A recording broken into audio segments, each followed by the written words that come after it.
Halo teman-teman, Assalamualaikum warahmatullahi wabarakatuh. Selamat datang kembali di kelas Principle of Finance dan kita sudah sampai di pertengahan semester akhir ya, itu sudah sampai di sesi ke-9.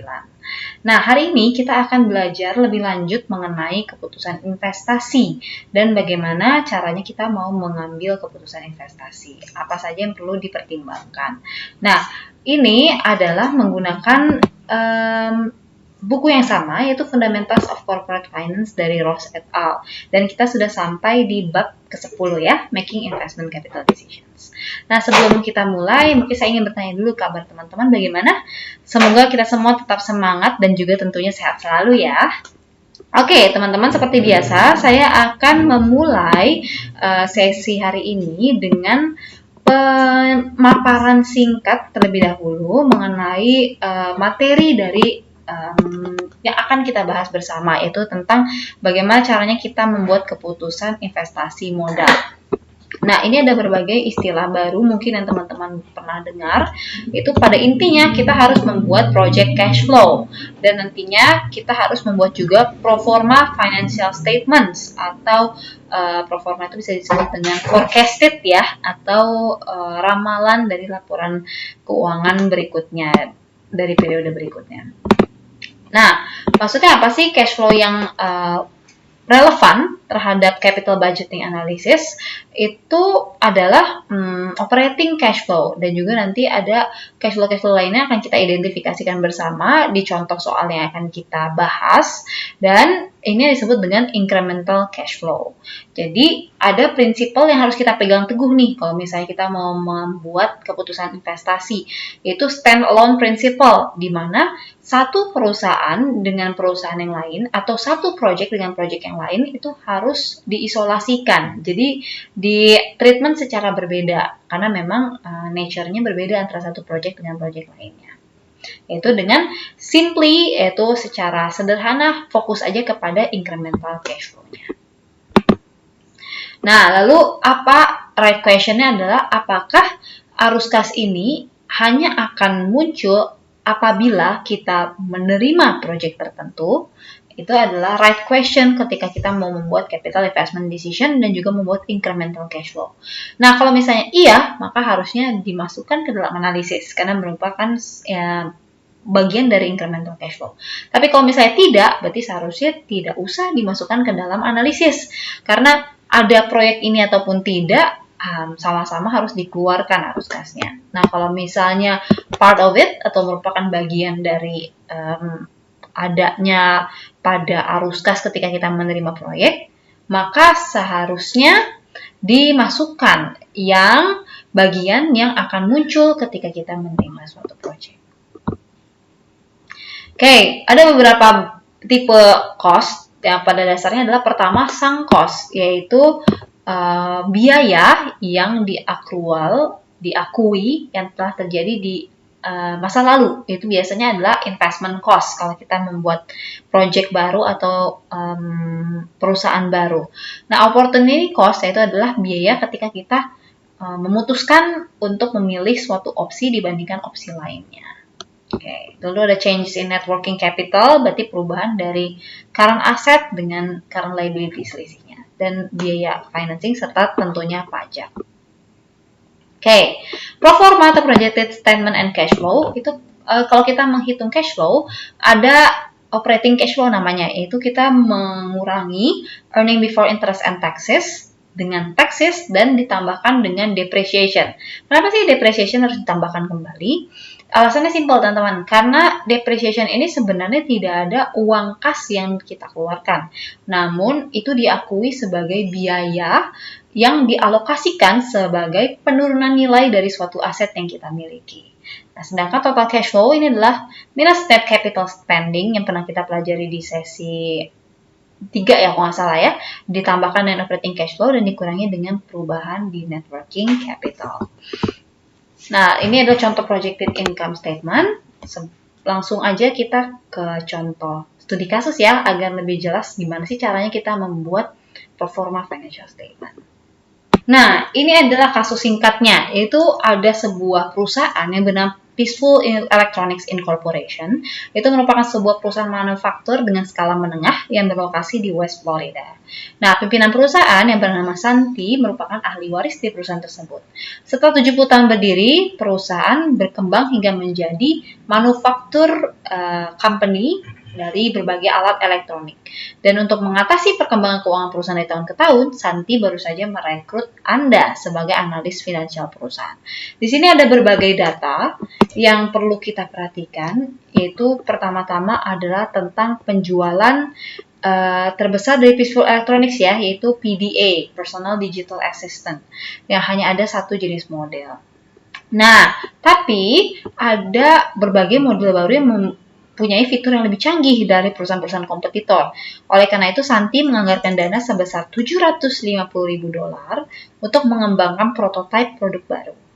Selain itu, perusahaan mengeluarkan dana tambahan sebesar $200.000 untuk melakukan riset pasar terkait penjualan produk baru tersebut.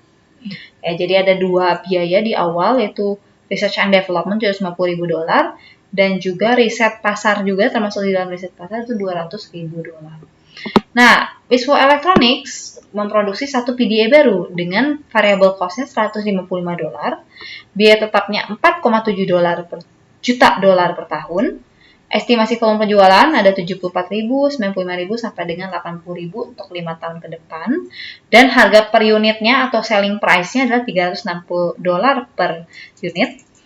Peralatan yang dibutuhkan untuk memproduksi dibeli dengan harga $21,57 juta dengan depresiasi metode MACRS. Nah, MACRS ini merupakan depresiasi yang biasanya digunakan di US ya teman-teman, selama 7 tahun ke depan. Nanti akan saya jelaskan pada saat pembahasannya seperti apa sih cara kita menghitung depresiasi dengan metode ini. Nilai peralatan setelah 5 tahun diestimasi akan menjadi $4,1 juta. Produksi PDA yang ada saat ini diperkirakan akan dihentikan dalam waktu 2 tahun. Kalau misalnya tidak diperkenalkan model barunya, maka estimasi volume penjualan PDA adalah 80.000 dan 60.000 unit per tahun untuk 2 tahun ke depan.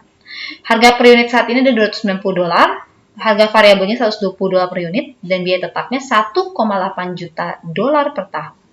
Apabila diluncurkan produk barunya, penjualan produk PDA model saat ini akan turun 15.000 unit per tahun penjualannya. Dan harga jualnya pun akan turun menjadi $255 per unit. Net working capitalnya adalah 20% dari penjualan.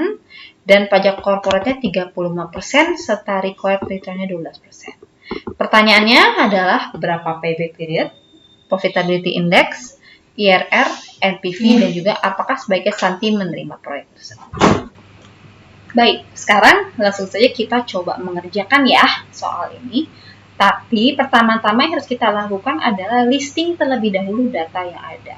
Itu di sini teman-teman bisa menggunakan format yang saya lakukan, yaitu pertama ada equipment ya yang dibeli di awal. Jadi ini untuk biaya awal.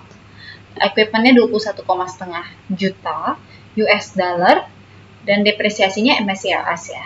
Lalu salvage value atau nilai sisanya setelah 5 tahun adalah tadi di sini 4,1 juta US dollar. Lalu ada biaya R&D, Research and Development, $750.000 dan marketing study-nya $200.000 US dollar.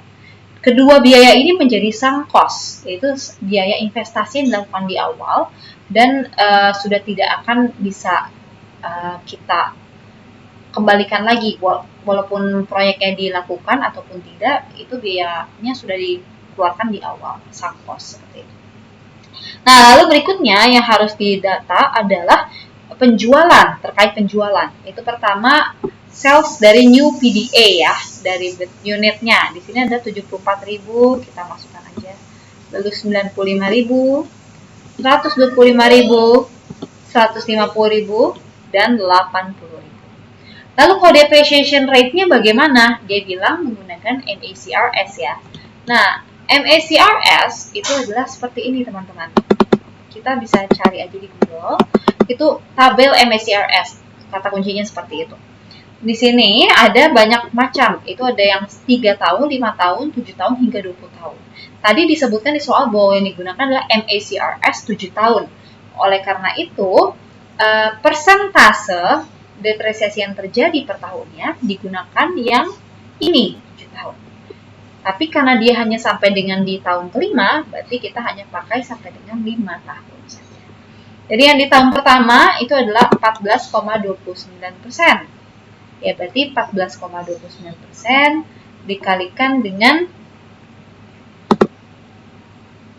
ya ini kita masukkan dulu MSCI di sini ya. Kita salin dulu, jadi 14,29, 24,9, 17,9 sampai dengan 8,93%. Langsung dikalikannya dengan nilai sisa. Begitu pula dengan tahun kedua, ya dikalikan dengan bukan nilai sisa, dengan nilai asetnya. Lalu tahun ketiga juga sama, tahun keempat pun demikian, dan tahun kelima pun seperti itu. Itu adalah depresiasi per tahun menggunakan MSCI.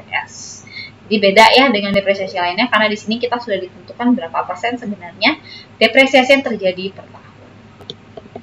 Next, kita tuliskan juga data mengenai penjualan dari PDE lama. Itu ada 80.000 dan 60.000 units, ya ada di sini ya, 80.000 dan 60.000 unit.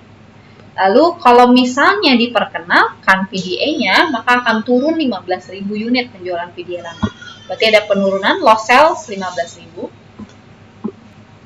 Dan price-nya, selling price dari PDE baru adalah $360 dengan variable cost $55. Fixed cost-nya $4.700.000. Harga PDE lama adalah $290. Dan kalau misalnya ada pengenalan produk baru, maka akan turun menjadi $255. Dengan kata lain, ada price reduction dari PDE lama senilai $35. Lalu variable cost dari PDE lama adalah $120 per unit. Ya. Tax rate-nya 35%. Net working capital percentage-nya ada 20% dari penjualan. Dan required return-nya adalah 12%. Jadi semua datanya sudah kita tuliskan ya. Nah, next-nya kita coba buat incremental cash flow-nya.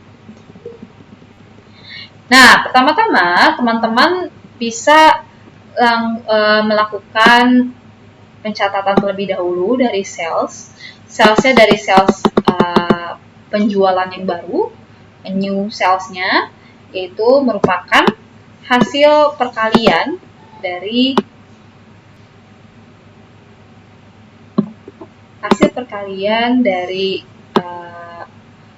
price dari yang baru dengan sales new PDA. Nah, begitu pula dengan sebaliknya, yang tahun kedua juga sama, hasil perkalian dari harga jual PDA baru dengan penjualan PDA baru sampai dengan tahun kelima.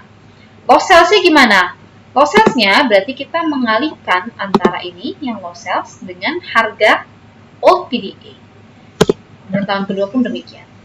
Nah, kalau di loss revenue berarti caranya adalah kita mengurangi terlebih dahulu penjualan dari PDE lama, kalau misalnya tidak diperkenalkan produk baru, 80.000 dengan berapa yang hilang kalau misalnya diperkenalkan produk yang baru atau 15.000 dikalikan dengan price reduction. Jadi bukan harga barunya ya, tapi price reduction atau penurunan harga dari PDE lama ketika diperkenalkan PDE baru. Begitu pula yang di tahun kedua. Bisa dibuat juga seperti itu. Hasilnya seperti ini. Lalu berikutnya adalah kita buat net sales-nya, itu langsung aja dikurangi antara new sales dengan loss sales dan loss revenue.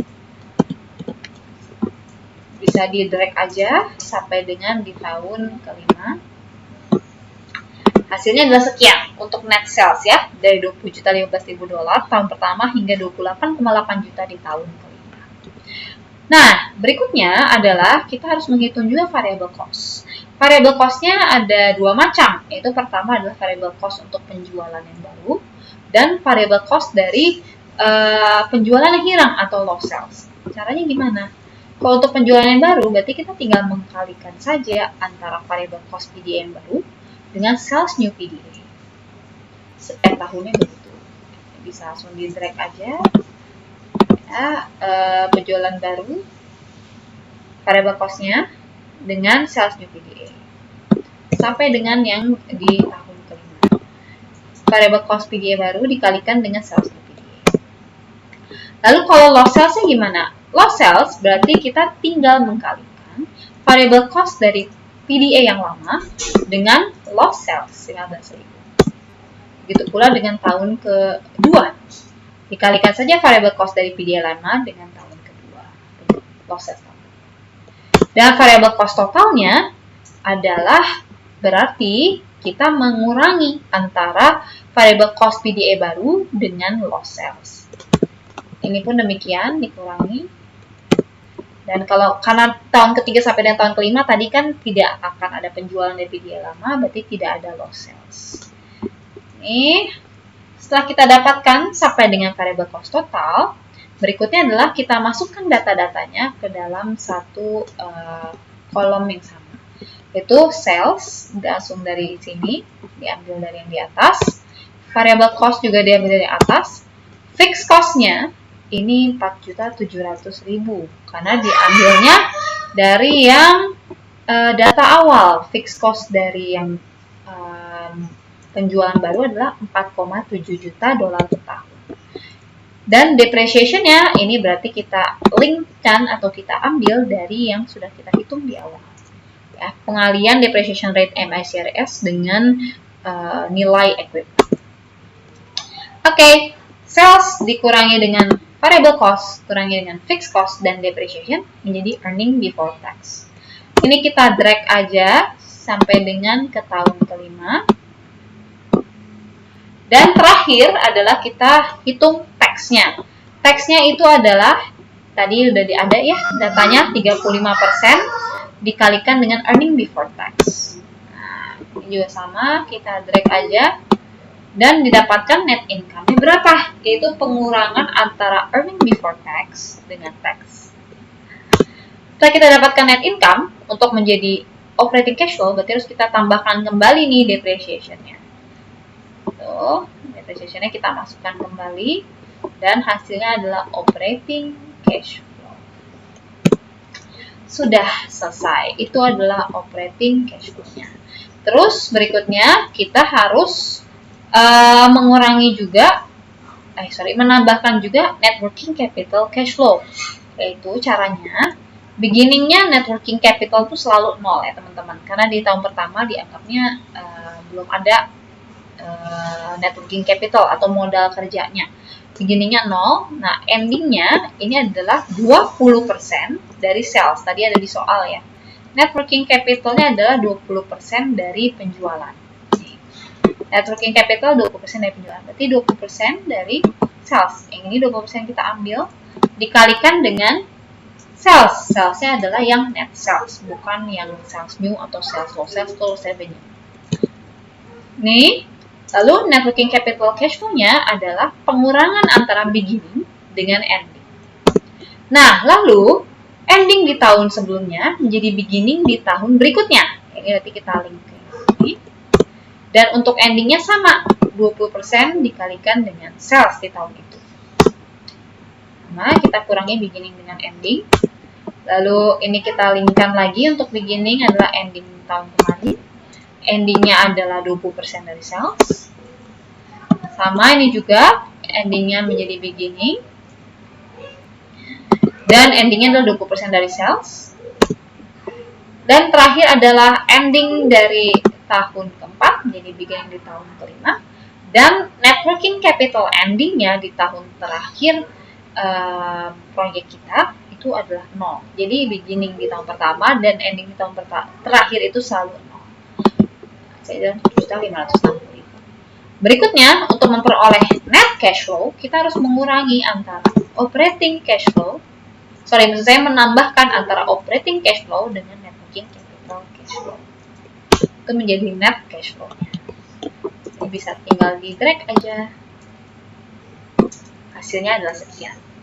Nah, net cash flow inilah yang akan menjadi basis dari perhitungan tadi ya, profitability index, payback period, dan lain-lain. Di sini, untuk payback period, itu berarti teman-teman bisa mengikuti cara dari yang dahulu, yaitu yang pernah kita lakukan. Gimana sih caranya? Pertama berarti ya menggunakan akumulasi cash flow-nya ya. Berarti ini di tahun pertama, oh belum payback nih. Di tahun kedua dan selanjutnya. Nanti silakan teman-teman coba sampai dengan mendapatkan payback periodnya berapa. Kalau untuk profitability index pun bisa menggunakan rumus yang pernah kita pelajari di sesi sebelumnya ya. Dan IRR ini bisa langsung menggunakan rumus di dalam Excel. Itu nanti teman-teman bisa cari sendiri. Akan menjadi task di minggu ini ya. Yaitu cari berapa sih sebenarnya payback period, profitability index, dan juga IRR dari Peaceful Electronics. Nah, kalau untuk NPV itu caranya adalah seperti ini, yaitu bisa menggunakan rumus yang ada di Excel ya, NPV dari yang ada dan ditambahkan dengan beginning investment atau cash flow di awal, dana awalnya minus 22.450.000. Nah, kenapa sih minus 22.450.000? Karena sebenarnya di awal ini adalah investasinya merupakan penjumlahan dari equipment atau peralatan dengan research and development dan juga marketing tadi. Jadi teman-teman bisa coba sendiri apakah sama NPV-nya dengan saya. Jadi teman-teman untuk hari ini, untuk minggu ini adalah menghitung berapa payback period, profitability index, IRR, dan juga NPV dari Peaceful Electronics dengan menggunakan tahapan-tahapan pertama dari net CF-nya sampai dengan net CF dan menggunakan tahapan-tahapan pada sesi yang minggu lalu ya di sesi ke-9 untuk investment criteria. Oke teman-teman, untuk minggu ini ya sekian yang bisa saya sharing untuk materinya, itu perhitungan incremental cash flow-nya, dan nantinya teman-teman akan menggabungkan dengan konsep yang telah kita pelajari di minggu ke-7 yaitu tentang investment criteria, bagaimana cara menghitung payback period, profitability index, IRR, dan juga NPV. Terima kasih banyak atas atensinya. Semoga kita tetap semangat dan juga sehat selalu. Tentunya sampai jumpa di sesi berikutnya. Jangan lupa untuk komen di forum dan juga unduh materi serta mengumpulkan task minggu ini. Oh ya, dan juga jangan lupa minggu depan adalah deadline untuk pengumpulan makalah ya, makalah dari review tengah semester. Terima kasih sekali lagi saya ucapkan. Selamat beraktivitas dan juga wassalamualaikum warahmatullahi wabarakatuh.